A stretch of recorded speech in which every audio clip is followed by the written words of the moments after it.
dulur padha akur guyub rukun, aja seneng congkrah ngasih tangga padha gumun.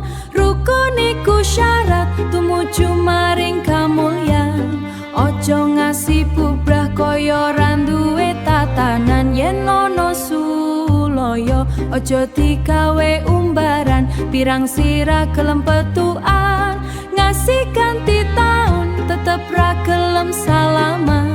Yoh kebacut nemen dadi sanak seduluran, aja ngrasa bisa urip dhewe tanpa liyan. Ora suko, ora kupo, ora aruh liyan, dadi banyu emoh nyawuk lan dadi godhongan.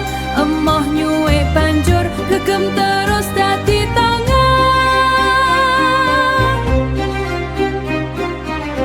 Aja ngrasa luweh pinter luweh pantes wian, nyawang kanthi sisih netra kelawan sok-sokan. Nyawang kanthi sisih netra kelawan sok-sokan, nyanyacaat liyan ora krasa merga pengan. Nyacat liyan ora krasa merga pengadatan, dosa lan maksiat wis kaya sepamer liyan. Dosa lan maksiat wis kaya sego jangan, sifat kang ngerusak aja digawe momongan. Hasud iri dengki adu-adu rasan-rasan, ora gelem ngalah soho welas maring liyan, welas mapring kanoman sepungae ora karuan.